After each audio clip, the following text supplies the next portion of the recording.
Welcome to the Becoming Muslim podcast. Today's guest is Mamoon Yusaf.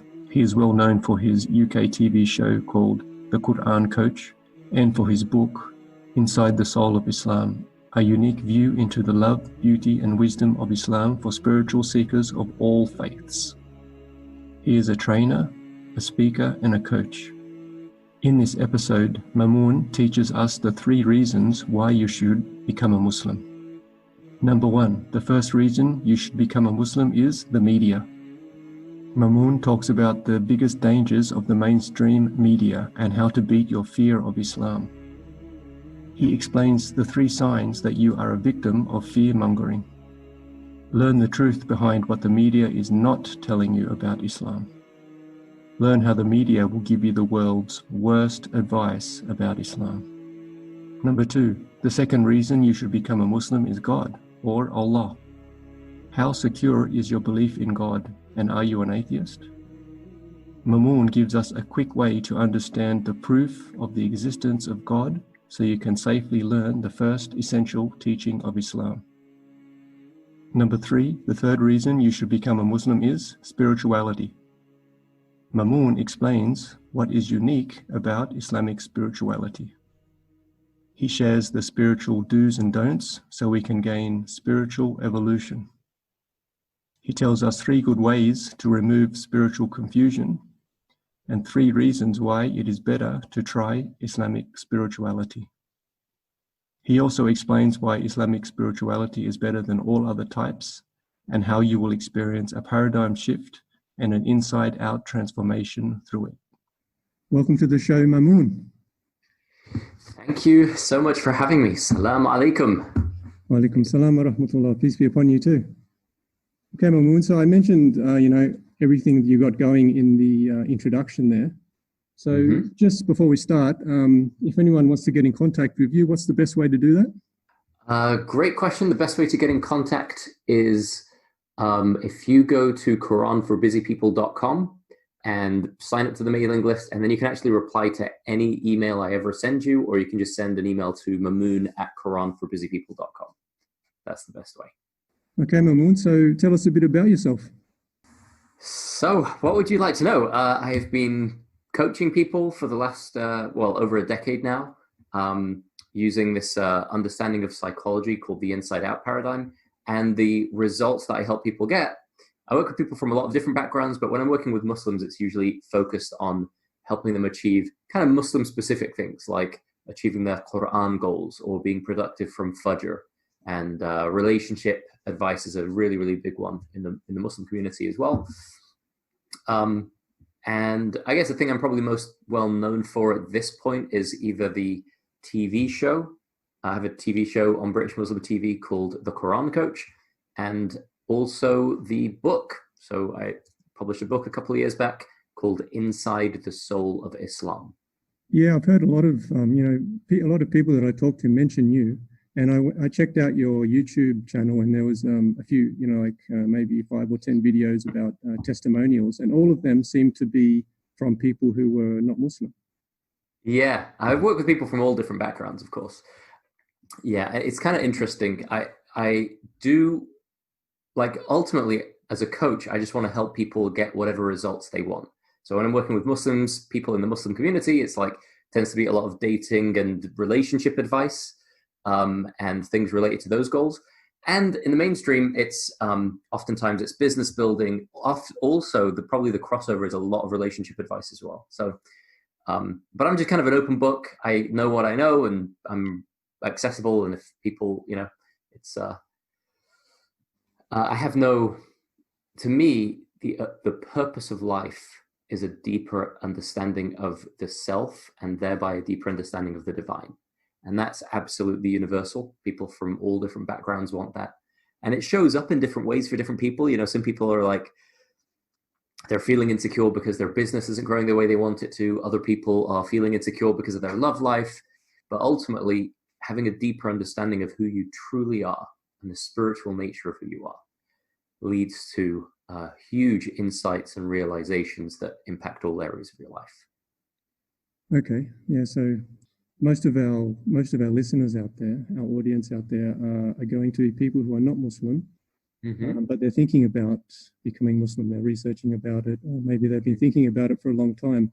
So today, I want to use you as a tool to give advice to this sort of person. Sure. Well, here I am. Use me any way you want. Actually, for that particular audience, I wrote a book that was really written for a mainstream audience, and it was originally published by Hay House, which is a big personal development and spiritual growth publisher in the mainstream. And that's the book called Inside the Soul of Islam. And in a way, kind of everything I have to say to somebody who's into spiritual growth and is into personal development and is open to exploring Islam as well as an avenue for that, everything I really have to say about that is kind of already in that book. So I would, and a lot of people read it and are from many different backgrounds in it. It's certainly, I've received feedback that it's definitely changed people's perspectives on the religion. And I think something kind of interesting is a lot of other major world religions have really popular mainstream books about the spiritual gems inside of that religion that are accessible to a mainstream audience, right? Particularly, of course, Buddhism comes to mind, Zen Buddhism in particular. There are books by the Dalai Lama, by Thich Nhat Hanh, these spiritual masters, right? And it occurred to me that there is a lot, like an almost infinite amount of spiritual juice inside of Islam, that if it's explained properly, anybody can access it. And I think one of the things that some of the audience might have found here is that if you, Muslims oftentimes can be very passionate and enthusiastic about their religion. And when asked, well, what's so amazing about it? What's like, tell me how it's changed your life so much. They're like, well, basically you become Muslim and then you start praying. And then at some point in the middle of the night, while you're praying after a long day of fasting, maybe you just have this really deep spiritual connection with God. And oftentimes it's hard to explain beyond that.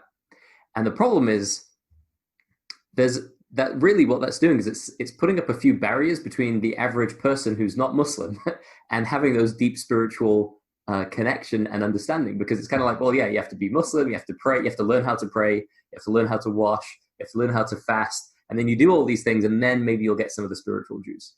And oftentimes the best spiritual teachings in Islam are kind of a little bit hidden and maybe even made a little bit mysterious because they're hidden behind a language barrier and hidden behind kind of a layer of kind of Arabic words that are very meaningful to a Muslim audience, but a non-Muslim audience won't know what they mean, or, you know. So basically the aim of the book was just to cut through all of that and see if I can give the reader some of the spiritual juice that Muslims bathe in and drink. It's kind of the reason the book is called Inside the Soul of Islam is because I really wanted to give people an insider's view of the spiritual depth of Islam.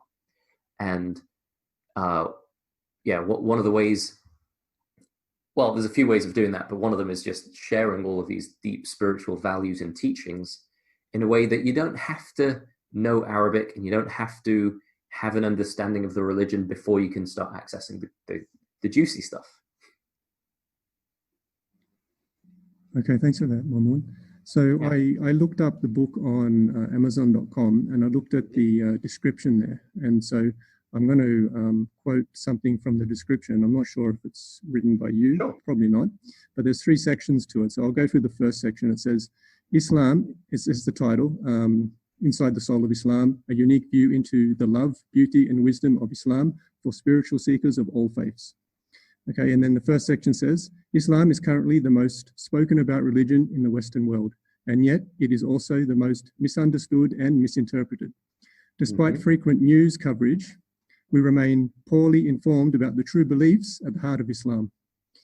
How many of us would be able to explain who the Prophet Muhammad was or what the Quran actually teaches? So there's a lot in there. So can we try and dissect a little bit of that? Yeah, let's do it. Yeah. So it's the first part. It says it's the the most spoken about religion in the Western world. Yes.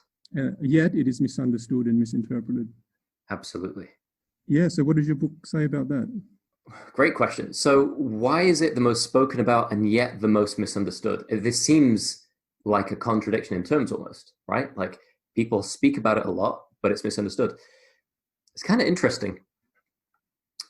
It's obviously the most spoken about because of, acts of terrorism make their way onto mainstream media, and there are people who call themselves Muslims and are committing the worst atrocities, like the biggest sins in the religion of Islam. They're doing them, but they're saying, I'm doing it because I'm Muslim. Yay. like Allahu Akbar. And then they go and do the biggest sins, right? Like killing innocent people and that kind of thing. And there's a lot of, when I first sat with the publishers, the people who ultimately published the first edition of the book, I sat with them and I said, look, if you really just want to make money out of a book about Islam, the easiest, fastest way to do that would be for me to say, hey, I'm an insider. I've been a practicing Muslim for the last 20 years, since 9/11, even before that. And I know this religion better than most. And I got to tell you, this religion, Islam, it's even worse than you think. It's even more dark. There's even more horrible things in it. And the publishers, the kind of managing director at the time of that company said, well, you know what, Mamoon? We would never publish that kind of book. And I said, good, because I would never write that kind of a book. What you're going to get from me is the truth about what the religion actually teaches. There aren't a billion, well, almost 1.8 billion people in the world walking around trying to follow a religion that teaches you to do evil. And it's literally the understanding that's put forward by some mainstream commentators is exactly wrong. It is 100% incorrect. It's actually 180 degrees the opposite of the truth. Because really what they're trying to say is, they're trying to say that the religion of Islam teaches that if you do evil, you'll go to heaven. And if you do good, you'll go to hell. Which is, of course, the exact opposite of the truth. Islam is very clear about heaven and hell, but it's like you do as much good as you possibly can while you're alive to all those around you. And with the abundant mercy and love and forgiveness of God, you'll go to heaven. And you avoid evil as much as you possibly can and stop it whenever you can, first and foremost in your own soul and with your own tongue, and holding yourself back from any negative evil impulses. And that will lead you, that will prevent you from going to hell, right? And it's also extremely clear, like if you give in to every negative evil impulse you have, there's no questions that in the Quran it's very blatant and clear about the existence of hell and heaven, right? So why do I say that? Well, there are people who claim that, Muslims believe that you've got to kill them wherever you find them. Completely butchered, horrendously misquoted, misinterpreted verse of the Quran, which is actually in a context where the Muslims at the time of the Prophet, peace and blessings be upon him, were trying to go to Medina to do the pilgrimage. But when you do the pilgrimage, you normally don't have weapons with you. But there were a tribe of people in Mecca at the time who wanted to kill all of the Muslims. So the question was raised, well, are we allowed to, if they fight us, are we allowed to defend ourselves? And then the verse was revealed. But I'll give you a little nugget for everyone who's not Muslim, who's exploring Islam, because the thing is, it can be very confusing, because if you just Google these things, you'll always get confused, right? If you Google these things, because the first few pages of Google are going to be run by people who have agendas, like real political agendas. But a real simple antidote here is to do this. If you actually read the Quran from the beginning to the end, you won't get confused. It's very clear and very clarifying. And what you'll notice happens when people who have, like the people who want to convince the public that Islam is an evil religion and we need a kind of anti-Muslim campaign and that kind of thing, what they do is they say that they've read the Quran, but they'll only ever quote about maybe 5 verses. And these 5 verses are all misquotes, right? What do I say? Misquotes? They're like, no, I'm saying it verbatim. Well, no, you're not. Firstly, you're using an English translation, usually a really bad one. And secondly, you're not sharing the verse before and after, right? Because they kill them wherever you find them verse. If you go to the verse before, if they don't fight you, then don't fight them. If they cease, then don't persist with it. Like, in context, it's never an issue, right? But they'll quote about 5 verses. And if anyone quotes to me one of those 5 verses, I know they probably haven't actually read the Quran, because if you were to read it cover to cover, those verses wouldn't have stood out. The reason they stand out is when you look at them without all of the rest of the Quran, right? They say that the best exegesis of the Quran is the Quran itself. Now, I was on, I think it was Sky News a couple of years back after some terrorist attack, and they were interviewing me, and the interviewer said, well, isn't the problem, Mamoon, isn't it the problem tasfir, but he meant tafsir, right? Which is exegesis of the Quran, how you explain the Quran. As if there are all of these different interpretations of Islam, and because there are these different interpretations of the Quran, people are taking the bad interpretations, and it almost like they're innocently misinterpreting the Quran, and that's leading them to do acts of evil. And that could not be further from the truth. The problem isn't people innocently misinterpreting the Quran. The problem is people willfully disobeying it. Because if you obey the Quran, it is impossible that you could ever think you could kill an innocent person. That's just willfully disobeying it. If anything, you would think, I have to do as much good as I possibly can to everyone around me as fast as I can before I die, right? Before my time comes. That's the essence of the message. Amanu wa amilu salih. Believe in God, or just believe and do good. Believe and do good deeds. Believe and do good deeds. This is repeated hundreds of times throughout the Quran. So yeah, the most widely spoken about, absolutely, it gets a lot of news coverage, and the most misinterpreted, because oftentimes the people who are brought onto television as the so-called experts on Islam, honestly, they couldn't tell you what the first page of the Quran says. This is one of the points I make in the book, in in one of the first chapters about love, right? It's like, they won't be able to tell you what the first page of the Quran says. Why is this important? Well, because the first page of the Quran summarizes the entire message of the Quran. That's the first reason this is important. The second reason it's important is that the first page of the Quran has a subtle condemnation of people who do acts of terror, right? You'd need to understand the last couple of verses to know what I mean by that. But if you read the first page of the Quran carefully with a good translation, you're like, oh, this is actually a subtle diss to people who are who incur anger, who are overcome with anger and then act out on that. The third reason it's important is the first page of the Quran is the page that pretty much every Muslim in the world knows off by heart. And then you've got a so-called expert on Islam coming on TV saying it's an evil religion. But if you were to really ask that person, hey, what does the first page say? They would probably draw a blank. They certainly couldn't, they might, well, yeah, it would be hard for them to say, right? But what they will say is, oh, but what does chapter so-and-so, verse so-and-so say? Like, yeah, what does chapter 1, verse 1 say? I'll tell you what it says. It says, in the name of God, the most loving, the most benevolent. And that's the starting point of our exploration of Islam.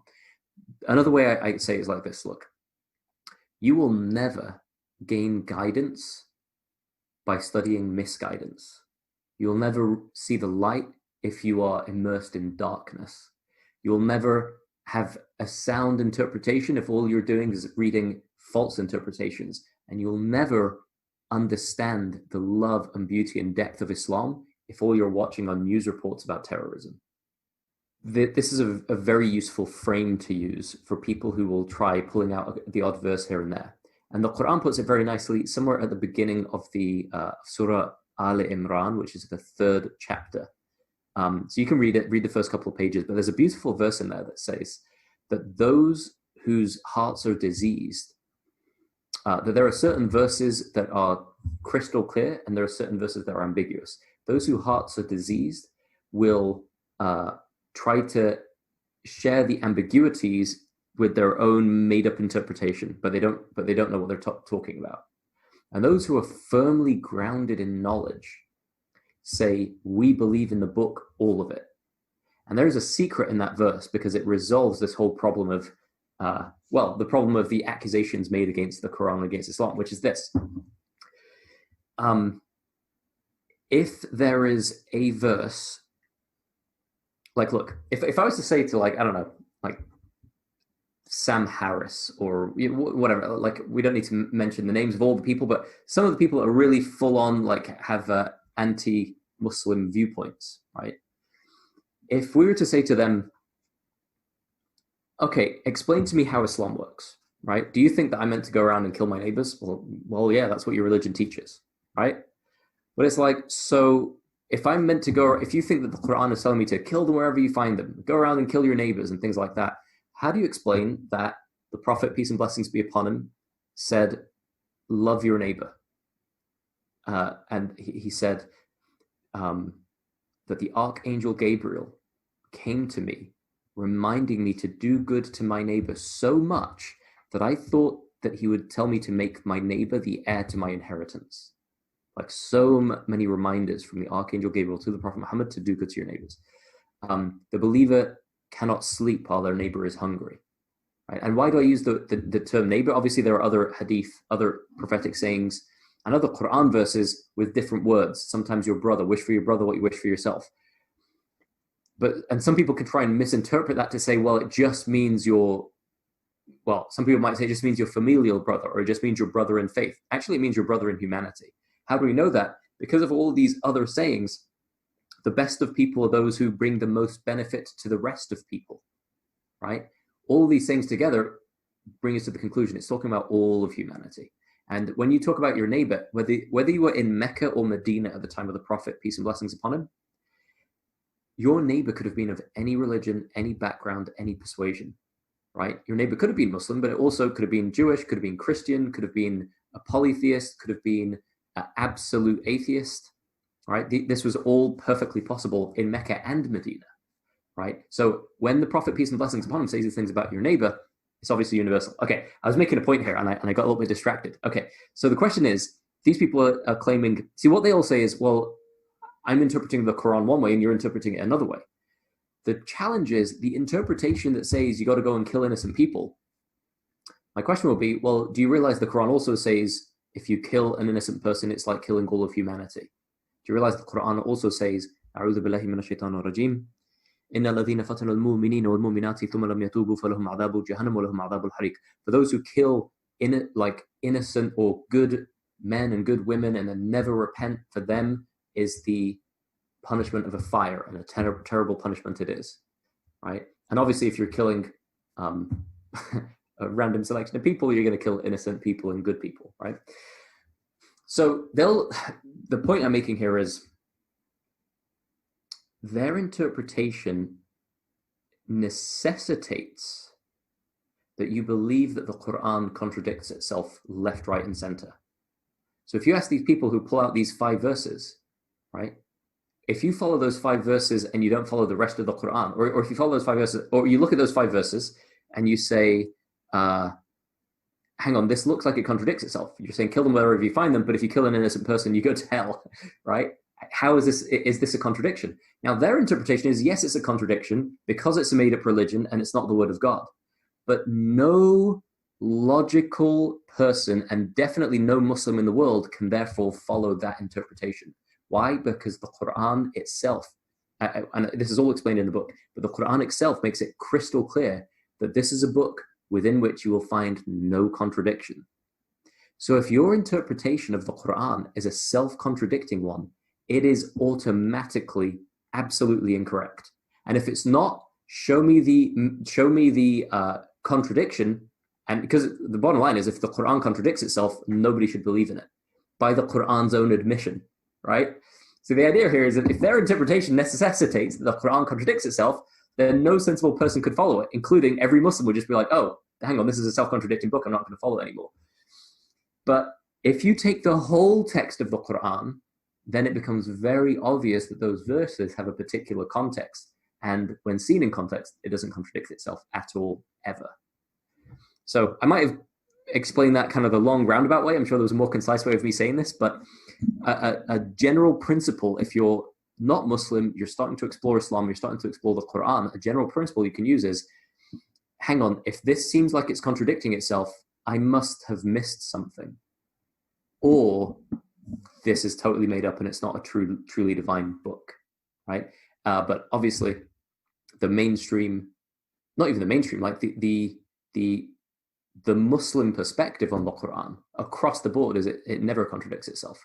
If it did, then it couldn't be the word of God, right? God, like if there were any lies in it, if there are any untruths in it, it couldn't be the word of God. So I hope that was clear. Yeah. Thanks. That makes sense to you, Adee? Yeah, it makes sense. It's very good. You explained it very well. And, this is, I think it's one of the hardest hurdles for those that are thinking about Islam. It's one of the hardest hurdles to get over. Yeah. Yeah, this stereotyping and so forth. Yeah, it's the stereotyping, it's fear-mongering. You got to realize, like, if what those people are saying about Islam is true, it's like, I kind of want to play a game with them and say, look, like, okay, Mr. Islam hater, you think you're an expert on Islam. Okay, cool. Tell me how I should follow my religion. Be my sheikh for a minute. Tell me how I should follow my religion, right? What do you think I should do? Am I meant to kill you because you're not Muslim, right? Am I going to go around killing the people around me? And if they say yes, I'll be like, okay, cool. But what about the verse of the Quran that says if you kill an innocent person, it's like killing all of humanity? Should I go and kill all of humanity? Immediately there'll be so many contradictions. Now, any sensible person cannot follow a self-contradicting path, right? It doesn't make sense. You could but they have no answer to that. They have no answer to it. Their answer is, well, this religion just contradicts itself. Well, no, it doesn't. Like, as a Muslim, I couldn't possibly believe that. If I did believe that, I would have to leave the religion, right? Or leave my intelligence. But again, the Quran all the way through is reaffirming, use your mind, think for yourself, reflect on what's being said. So, I found that very, it's just a concise way to overstep or sidestep the nonsense that's thrown at the religion. It's like, well, they've got a misunderstanding if they think it contradicts itself. Yeah, this was one of the main reasons why I started thinking about Islam. So it was like just after 9/11, which was 20 years ago, and it didn't make sense to me. And I was listening to all of these things on the news and everything that people were saying, and it didn't make sense. And I started to stick up for the Muslims, and that's when I started thinking about Islam. Beautiful. Okay, so let's move on to the next point here that I'm taking from. Oh man, that was the Amazon. The first little sentence, and I spoke for like 20 minutes. Sorry about that. Okay. That's fine, because it's very important. This is a very important thing, and if people can get over this hurdle, it's they've done half the job, I reckon, because then they can start working on the next part, which is the most interesting part. And I'll just read it from the Amazon .com description. It says, in his profound yet highly accessible book, Practicing Muslim, Mamoon Yusaf provides a vital introduction to the essential teachings of Islam. Okay, so what are the essential teachings of Islam and the introduction? The essential teaching of Islam is La ilaha. There is no God. Illallah. Only Allah. And the La ilaha part removes I often say, the God that the atheist doesn't believe in, I don't believe in that God either. The atheist typically is putting forward arguments for the non-existence of gods that don't exist. And what do I mean by that? Gods that exist within time, space, and matter. Gods that exist within time, space, and matter. In other words, a magic man who lives in the sky on a cloud with a beard and shoots down thunderbolts. That's what we would call an ilah. That's a deity, a false god. We can sometimes use it as a god with a little g rather than the real God with a capital G. But actually throughout the book, I may sometimes use the word God, but I typically use the word Allah to create a distinction between what people think of as gods, like with a little g and in plural, like deities or things that are false objects of worship that could exist within time, space, and matter, versus the infinite intelligence behind the universe, before and behind the universe, right? And what do we know about this infinite? And you know, this is the essential teaching. It goes a little bit into conversations about atheism and monotheism. Is it okay with you if we go there real quick? That's fine. Yeah, go for it. Okay. So here's the way I see it, and we see it, right? In fact, I'll tell you something, right? Ricky Gervais. Have you heard of Ricky Gervais, stand-up comedian? The guy who founded The Office. So this guy, an enthusiastic atheist, and he was being interviewed by Stephen Colbert recently, and Stephen Colbert kind of challenged him on atheism, and he asked the question, and I think Stephen Colbert is a Catholic, right? So he asked the question to Ricky Gervais. He said, "How could something come from nothing? How could something come from nothing?" I was like, well, good question. That is the essential problem that every atheist has to face, right? How could something possibly come from nothing? And Ricky Gervais kind of talked around it a little bit, and he said, look, well, I'm an atheist. Look, what he said was something to the effect of, why am I an atheist? Because you say God exists. I say, can you prove it? You say no. And I say, well, I don't believe you then, right? So there's a couple of essential claims. One is the atheist, the kind of new atheist, not the deep atheists, okay? And, the ones who are extremely well philosophically rounded. But the modern kind of new atheist, or the postmodern new atheist, kind of says, well, you believe in God and I don't believe in God. And I would say, no, that's not true. That's a sneaky way of getting out of it. It's not that I believe in God and you don't believe in God. It's that I believe God exists and you believe God does not exist. We both have a belief system. We're both staking a claim. Now, the atheist always wants to put the burden of proof on the one who believes God exists, which would make sense if we were talking about an ilah, if we were talking about a mystical being that exists within time, space, and matter, a magical, someone living on a cloud somewhere who's all powerful, right? But we're not talking about that. We're talking about that whose non-existence is inconceivable. Right, so there are two really, like the Islamic frame or understanding of God's existence. There are two pretty rock solid kind of arguments for it. Okay, the first is acknowledging the three categories of existence, and that typically takes people a little bit of time to wrap their heads around. So we may come back to that, but that's actually described at the beginning of the book about denial and self-destruction. Okay, so if you read that chapter, at the beginning of it, it kind of goes briefly into the argument of the three categories of existence. But we'll put that one aside for a sec. The other one is much more simple, and it simply states, and here's the thing, both of these arguments, I did A-level, which is kind of like just before university level, philosophy and religion when I was at school, right? Or when I was at college, let's say.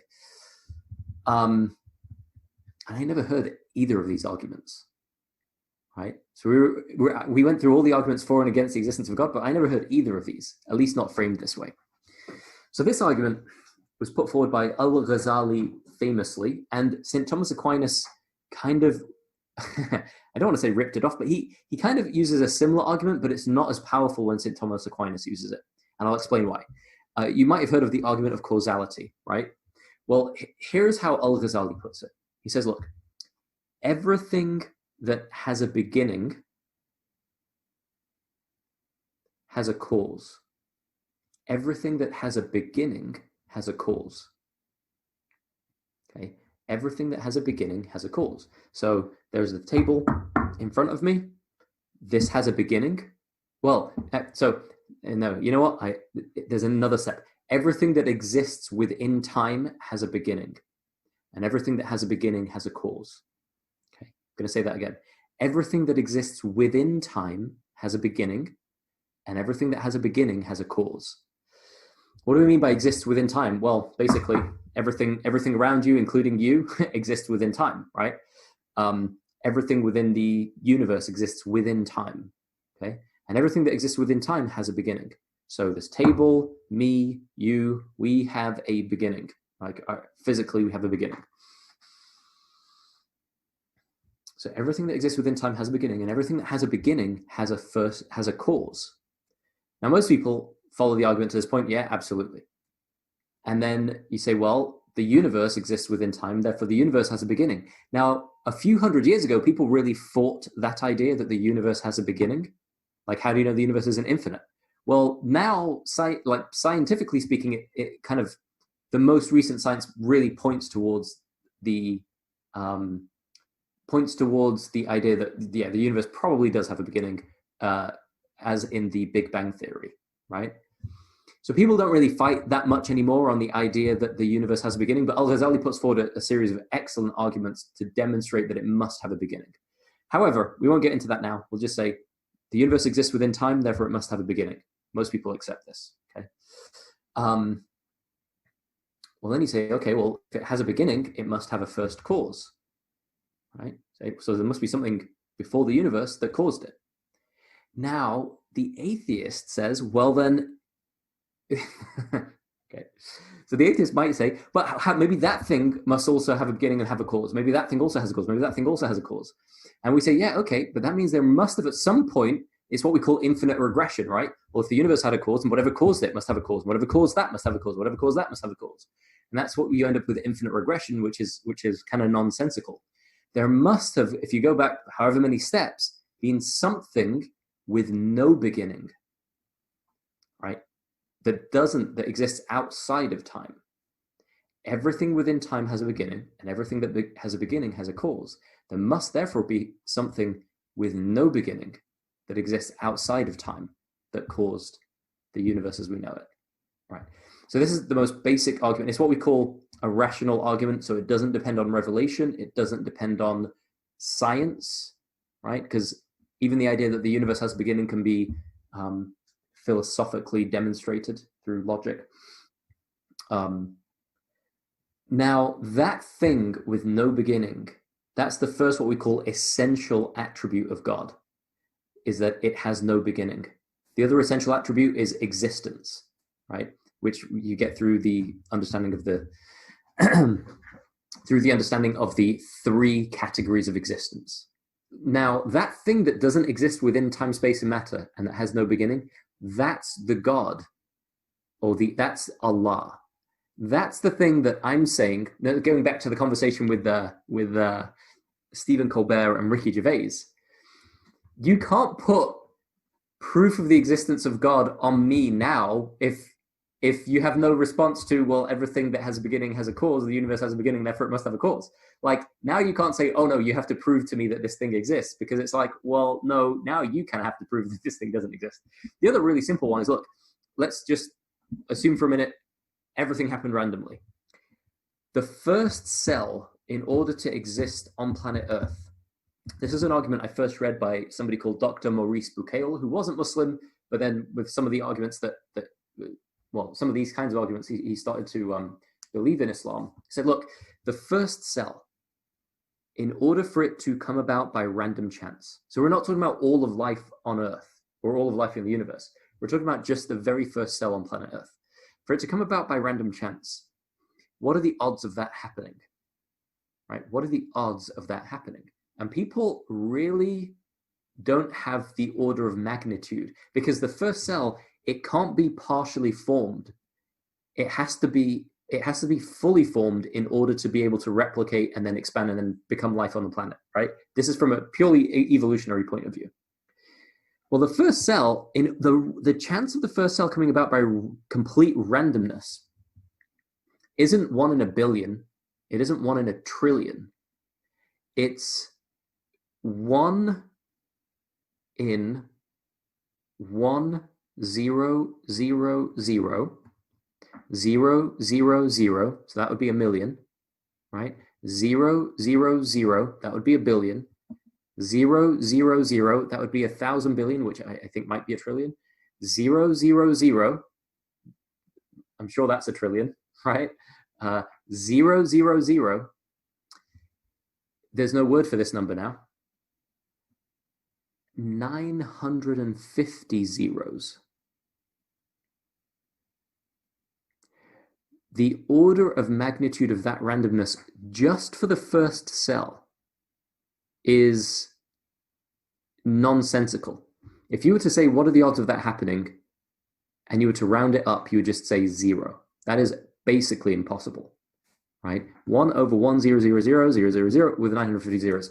Dr. Maurice Bucaille in his book, I've forgotten the name of the book. He's written a couple of really good ones, but they're all to do with science and philosophy and that kind of thing. The philosophy of science and the existence of God. But he says, look, if you were to throw iron into a volcano, it's like the chance of throwing iron into a volcano and the Eiffel Tower coming out, right? And now you're going to tell me that the onus is on me to prove that this thing exists, the thing that caused it? Like, the odds that atheists are right are that little, that first cell came about absolutely randomly, and then not to mention all of the rest of life and all the universe. So yeah, there's a really good book you can read if you want this is a book that anybody who becomes Muslim and anybody who is Muslim, really, it's one of the masterpieces of all of Islamic literature and all the entire genre of works on Islam, and it's called Ihya Ulumuddin by Imam al-Ghazali, right? The Revival of Religious Sciences by Imam al-Ghazali. What this book does, and you know what, I'm going to go back to answering your actual original question, which is what are the essential teachings of Islam? Because right now we're just on La ilaha illallah, which is the essential one. There's no God, only Allah, which is this being that exists outside of time, space, and matter. There are other essential qualities of this being that can be logically deduced, including no beginning, no end, existence, will. Knowledge, because obviously if it exists before the universe and then created the universe, it's got to have power, it's got to have knowledge, and it's got to have will, because it existed. The universe came into existence because the universe exists within time. It had to come into existence at some point. Well, why did it come into existence at that point of time rather than before, earlier or later, right? There must be some kind of decision making or will that decided that, okay, now the universe will come into existence. So if something has knowledge and if something has power and will and knowledge, then it must also have life. Because there's this thing of, like some people say, well, I kind of believe that there's some kind of thing, intelligence before the universe. Well, let's just expand on that a little bit. If it has no beginning and no end, it has knowledge, it has power, and it has will, it must also have life. Well, now there's a living being that is outside, but that is laysa kamithlihi shay, as the Quran says, unlike anything you know. Like, there is nothing like unto it. And that's the thing that we're calling Allah. And that's the thing that, now I'm sorry, but the atheist has to change their tune if they're claiming that the burden of proof is on us. No, the burden of proof is on the atheist to prove their belief that when they say, I believe God does not exist.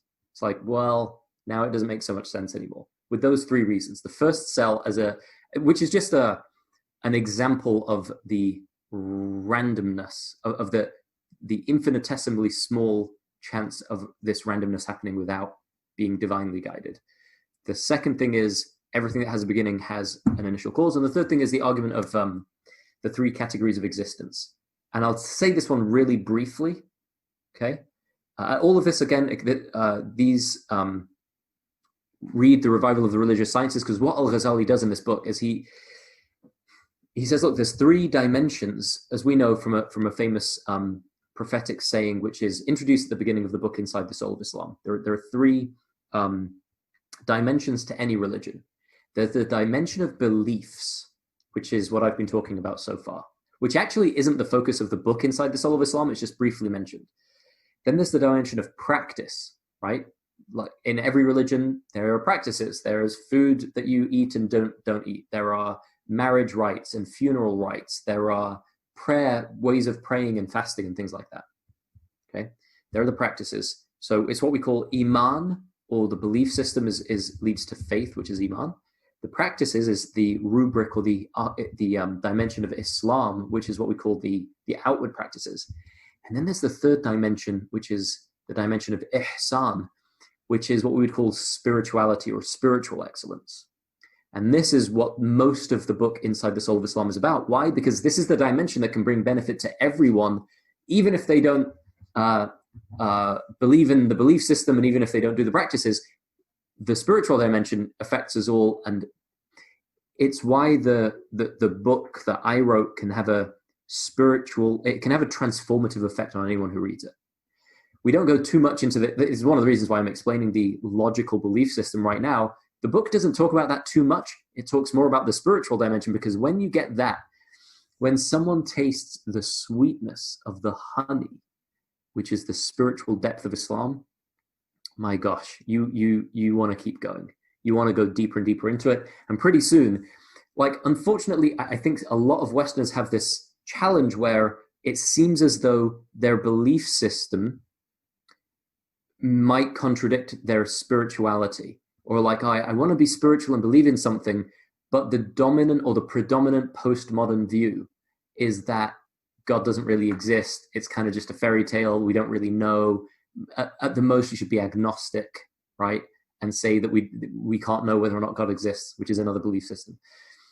But what Islam does really brilliantly is it fuses, and it says, well, in order to really have faith, you've got to really have a deep understanding of God. And in order to really have faith, you've got to use your intellect.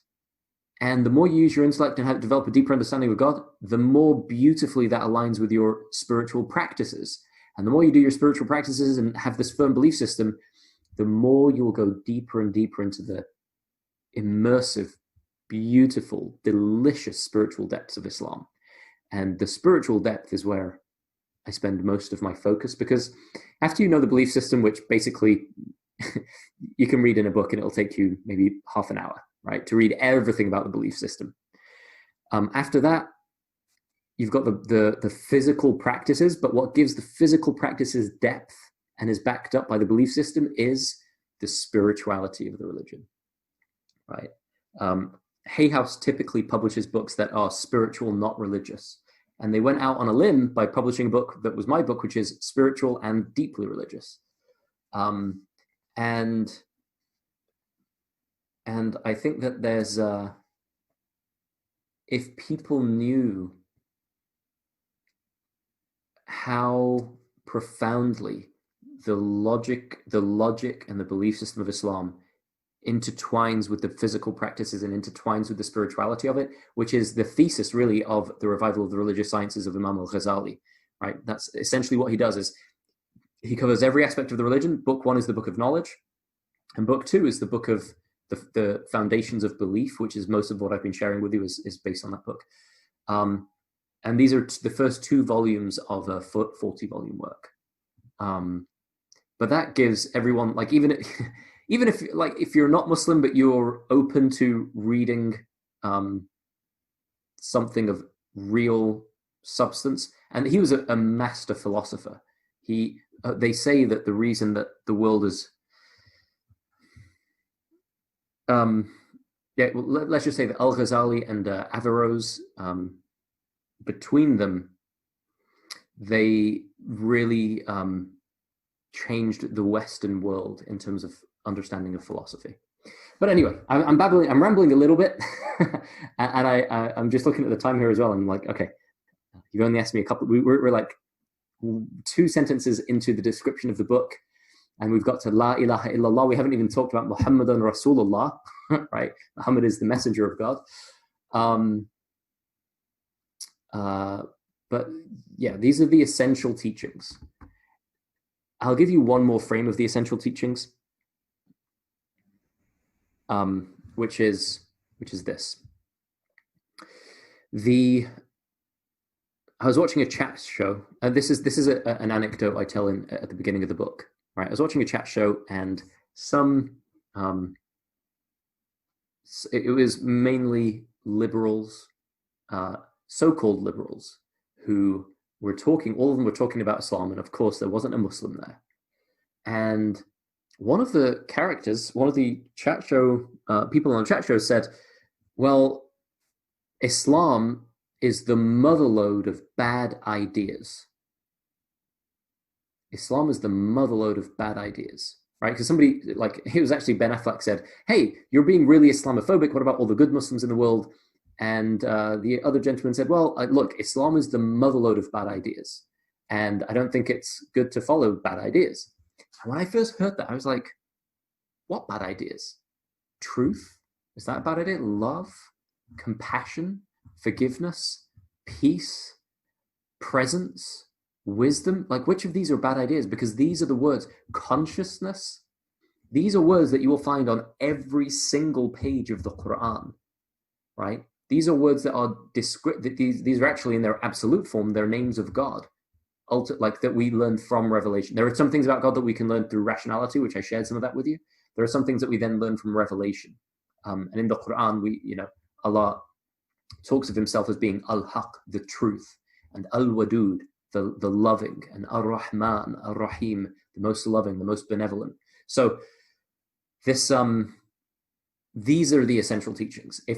Actually what the book does is, in part 2 of the book, it goes through each of these values: truth, love, peace, forgiveness, presence, wisdom, and then a few of the, so these are the virtues, and then a few of the vices, like arrogance and judgmentalism and things like that. So it goes into them and then explores a psychological approach to understanding them in a way that becomes spiritually transformative, hopefully, for all of the readers. Okay, I've been talking a lot. Let me just check in that we're still Yeah.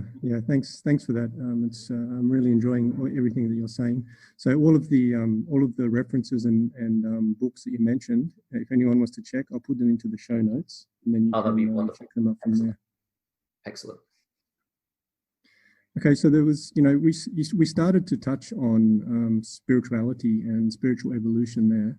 I just had one question that came to my mind was, for all those people out there that have not experienced Islamic spirituality yet, how could you, what's the difference between Christian spirituality and Buddhist spirituality and any of the other ones?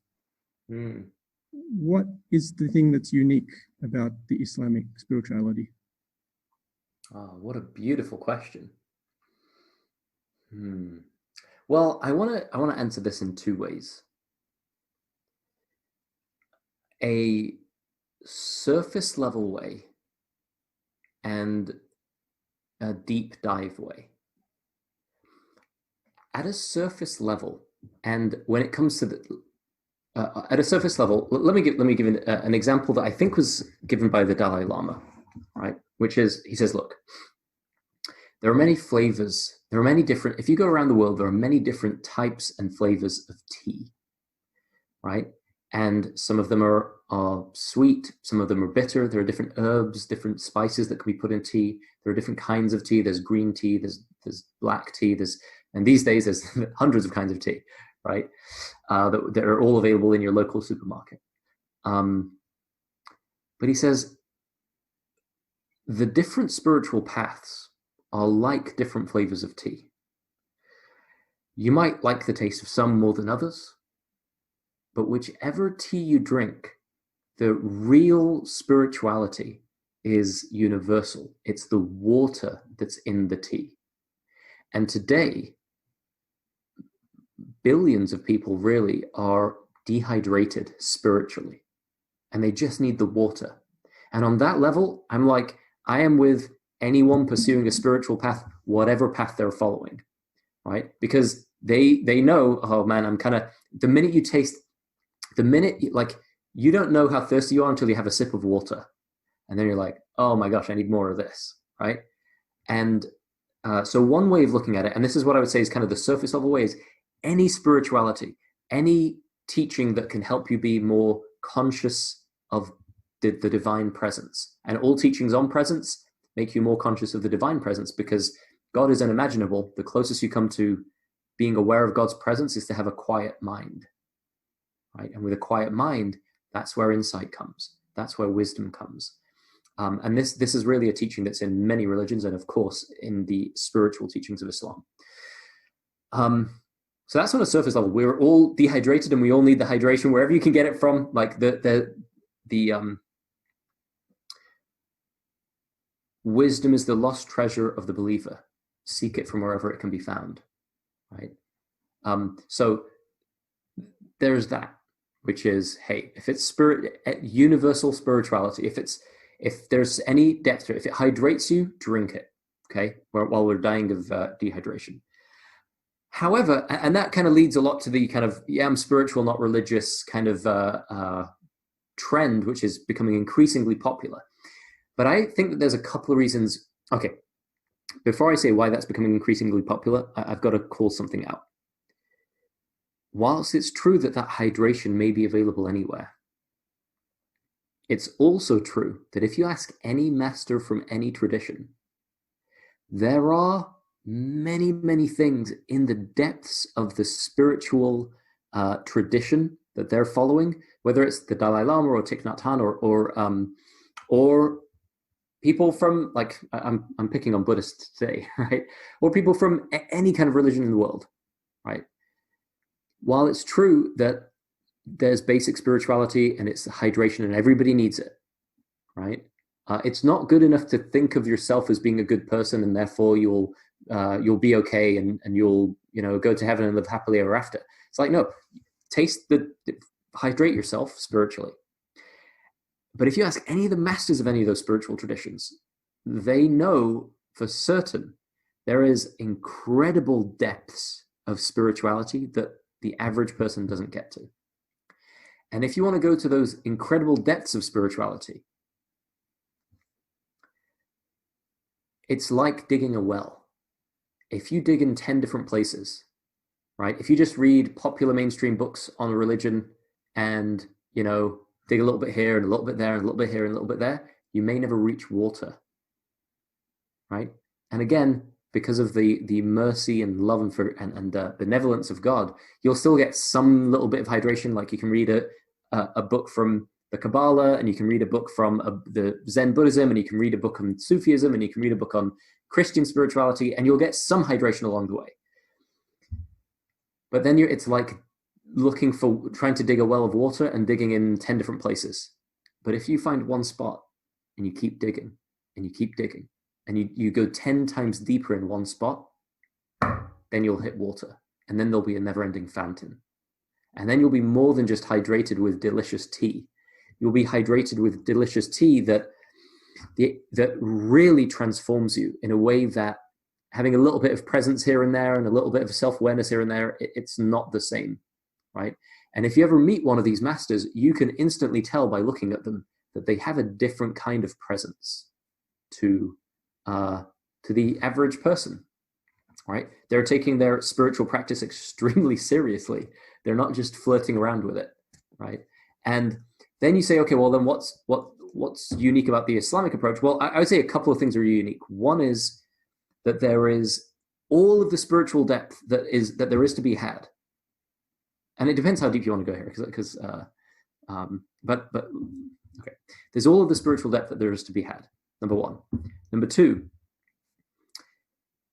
there is a belief system that is absolutely brilliantly logical to back it up.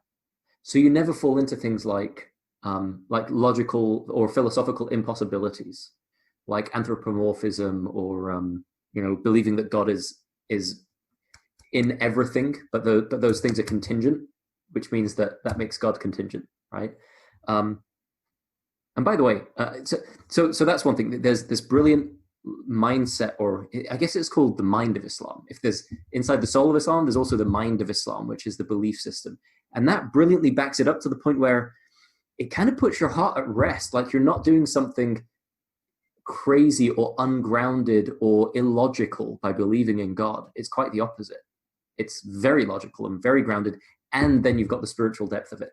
And then I think the third thing that a lot of other, that's kind of unique to Islam is there's no distinction between lay people and let's say, basically there's an even playing field. You can go as deep as you want to go with the spiritual practices. You can go as deep as you want to go with your depth of knowledge, right? There's no hierarchy. There is a hierarchy, but it's based on credit. It's not based on politics. It's not based on randomly assigned status. The only hierarchy is based on actual knowledge, right? So if someone appears to be very knowledgeable and then they say something which is very unknowledgeable, or they put forward a very false argument, all of a sudden it's based. What am I trying to say here? It's based on authentic credibility, right? So yeah, there are popular speakers and preachers and things like that, but it's kind of every individual has the absolute ability to get close to God by themselves through following the spiritual teachings that the religion gives, versus having to go through an intermediary.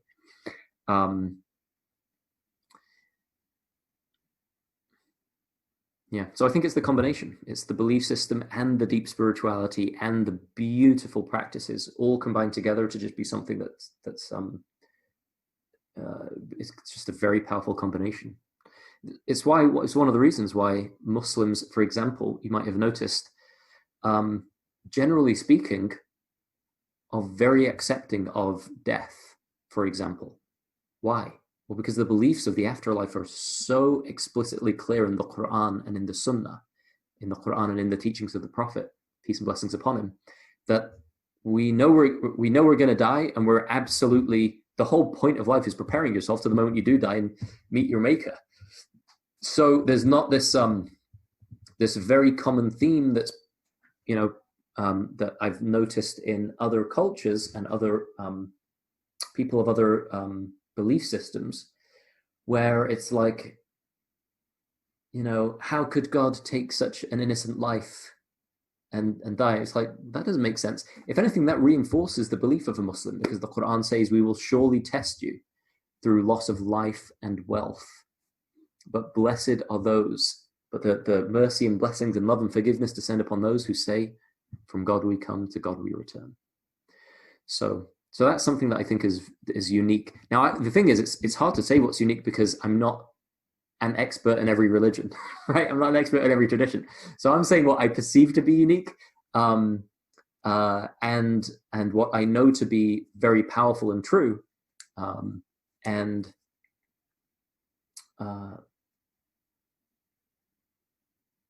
I think there's also something about the logic of there being an infinitely loving, infinitely merciful, infinitely forgiving God, like Allah, who's the only one who judges you. That does something wonderful. It's like there is an objective morality, but it must be taken out of the hands of people. Because if morality is left in the hands of people, it will very quickly become subjective, right? And you can't actually logically work out objective morality. This is one of the reasons why subjective morality is so popular these days, right? But you can't necessarily work out objective morality, but the religion of Islam offers it and repeatedly gives it back to God, right? So it's like, there are rules, like Muslims pray 5 times a day. Technically, if you miss a prayer, it's farad, which means it's an essential spiritual practice, and if you miss it, it's considered sinful. Like, you fast during Ramadan, and if there are certain reasons why you don't fast, like if you're ill or sick or pregnant or anything like that. But if you're healthy and you're sound mind and you don't fall into any of those other categories, then you fast, and if you don't, it's sinful. And yet that is then handed back to God. So, and yet God is the most forgiving, and God is the most benevolent, and God is the most loving. And so, justice will ultimately be done, and it will be done in the most loving, forgiving, kind possible way. So there's something about all of these factors coming together that just is like, this is a wonderful package. This is great.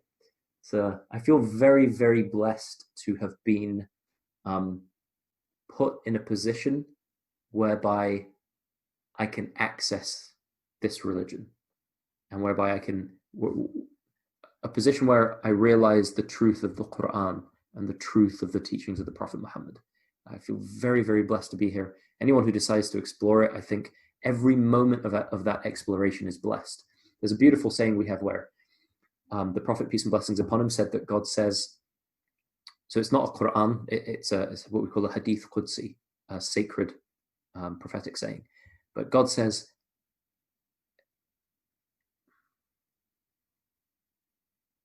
if my servant remembers me, I remember my servant.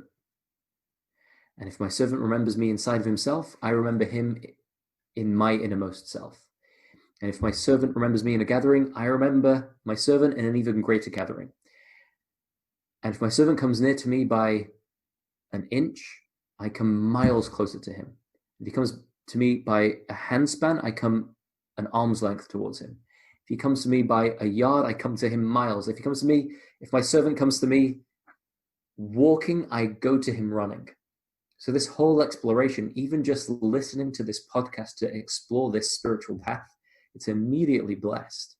And we say that Allah is closer to you than your carotid artery, right? So closer to you than the most innermost part of your physical being, because Allah is closer to you than physicality. And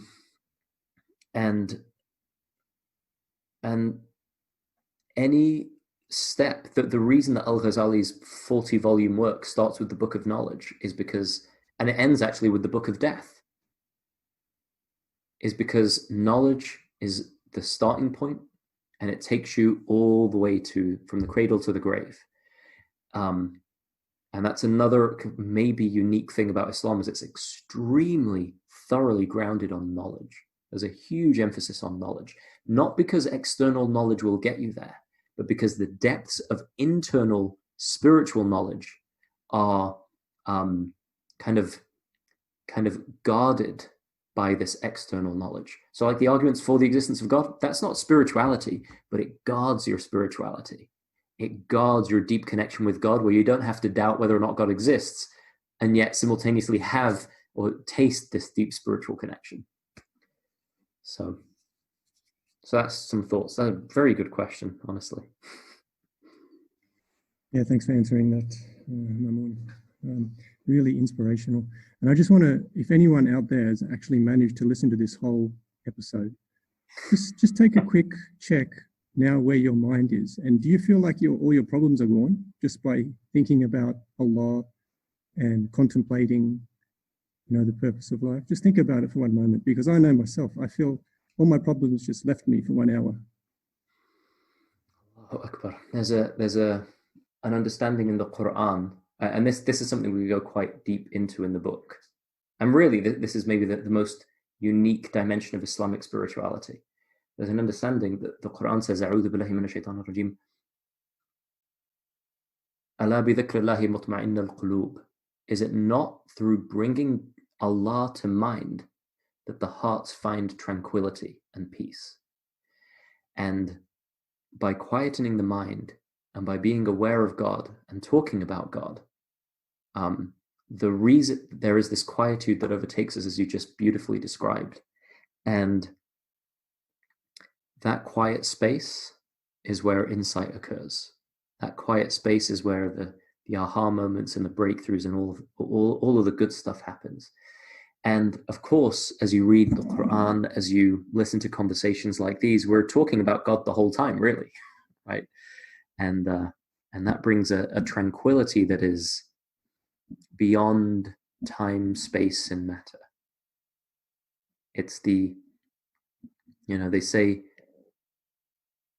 don't search for God, quiet your mind, and you'll find the part of you that has always been deeply, deeply connected with God.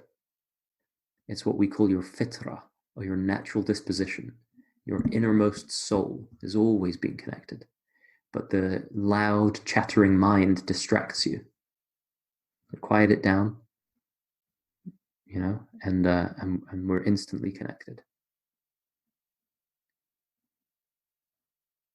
Okay, great. Thanks, Mamoon. So I'm going to put into the show notes a link to your free 45-minute web class, okay? Because if anyone's interested in connecting with you and they want to use you as a coach, and that's probably a good idea for anyone out there who's thinking about learning about Islam, to use Mamoon as a coach. So if they go through that 45-minute free a web session, then what's the next step after that? How does the coaching happen? Great question. That's actually kind of explained in the web class. There are different courses and things like that you can take. And the first step is really checking out the web class to see if what it will do is it'll reinforce some of the things that you might read about in the book Inside the Soul of Islam, but the kind of psychological dimension, which we didn't really talk about today, but that'll be reinforced in the web class. And then you'll be invited to join my coaching programs. Okay, great. Is there anything else you want to say about the services you offer? Not really. I'm an open book. Feel free, to contact me anytime if you want to do a deeper dive or an exploration into any of this stuff. In terms of coaching services, there's a lot on offer, and it might be a bit overwhelming if I say everything that's going on. So probably the simplest thing is just to go to quranforbusypeople.com/shift, watch the Paradigm Shift web class, and that will hopefully be mind-opening or eye-opening for you. And I'd also recommend if the topic of this web class, honestly, if you listen to this podcast, you probably ought to read Inside the Soul of Islam. That's where we do a deep dive into the things we've been talking about. Yeah, I think this is essential. If anyone's serious about pursuing Islam, you can do it the hard way, which is trying to figure it all out by yourself, going to this website and reading this book and doing all of this business. And it will take you, a few years or whatever. But if you use a guide, someone who you trust, someone who, listen to them, see what they're talking about, make sure you trust what they say and follow that person, it's going to make the distance and the travel time a lot less. And it's going to make it a lot easier because they're going to tell you, all of the places where you could, have a problem or fall over.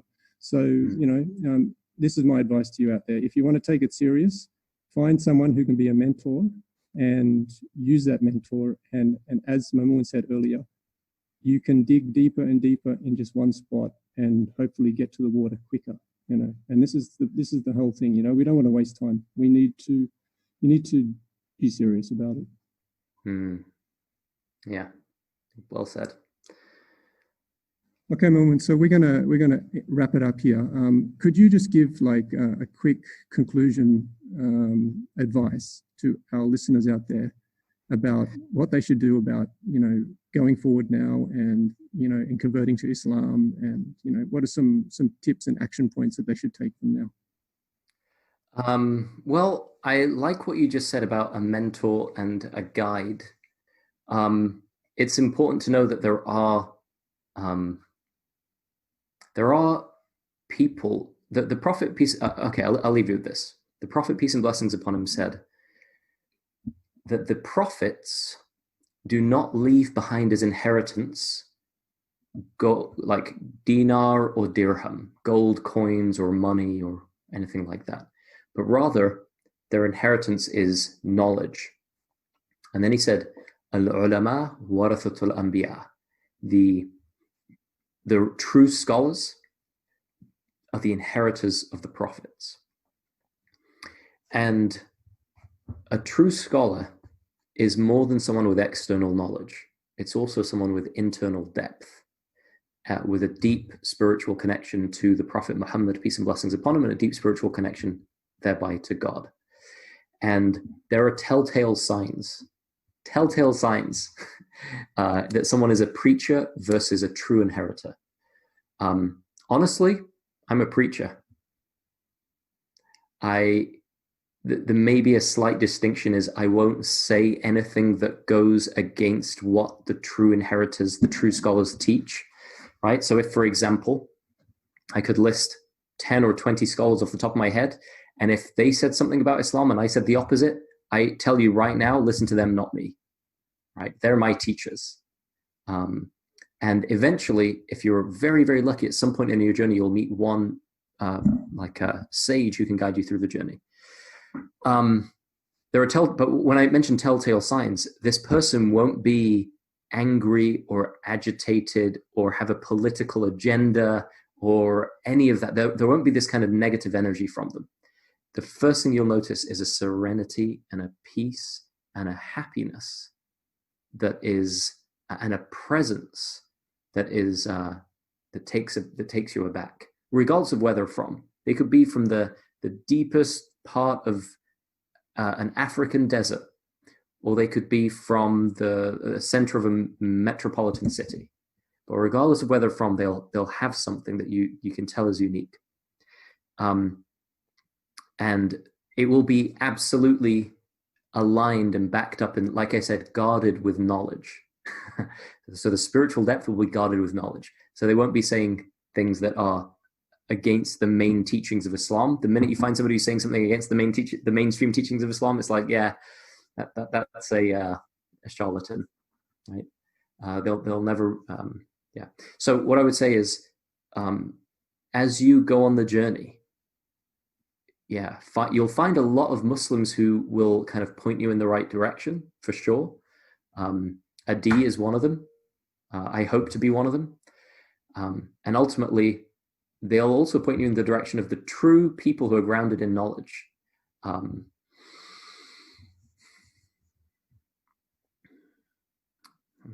me see if there's one final thing here.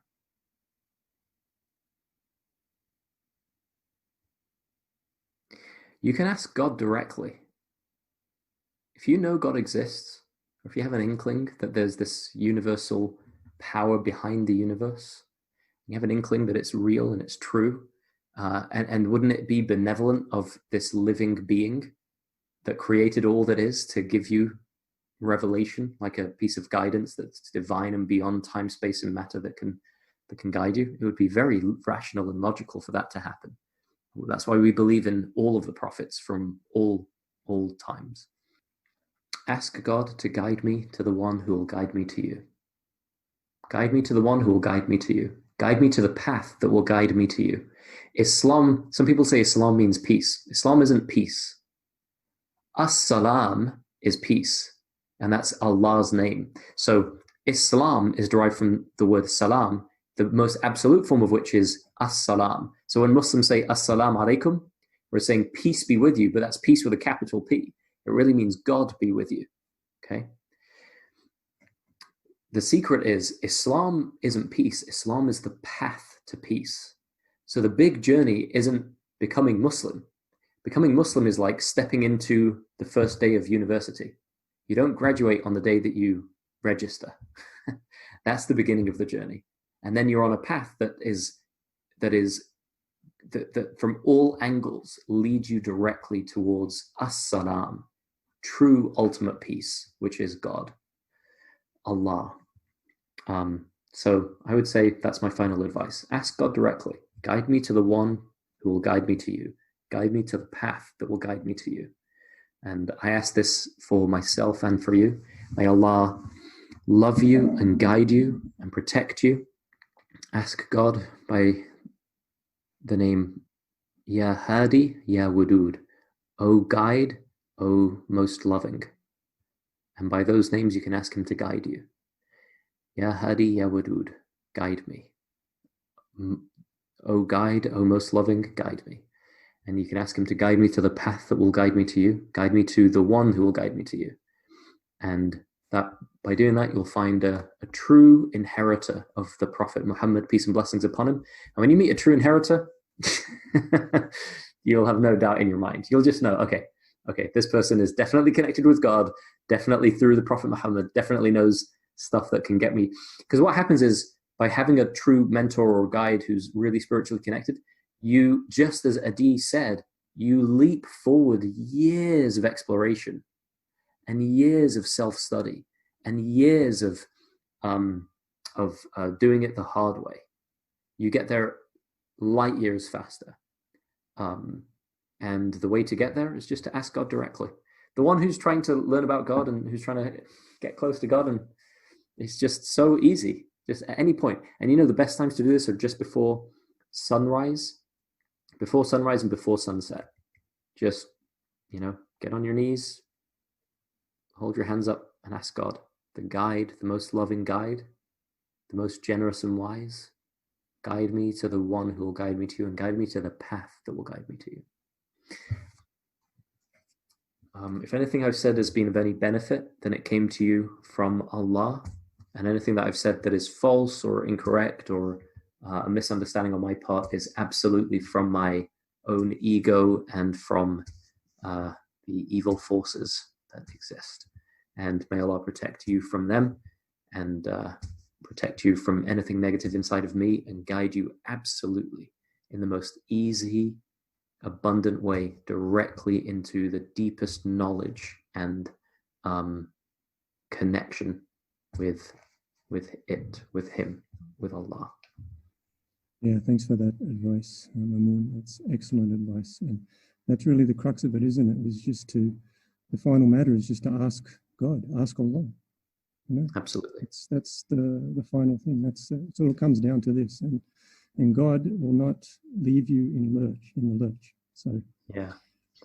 Alhamdulillah, thanks so much for coming onto the show, Mamoon. I really appreciate it. It has been an absolute pleasure. Yeah, you really got me in my groove today. You got me in the flow of really you're asking me about my favorite topics. So I could talk all day about things, and I kind of did.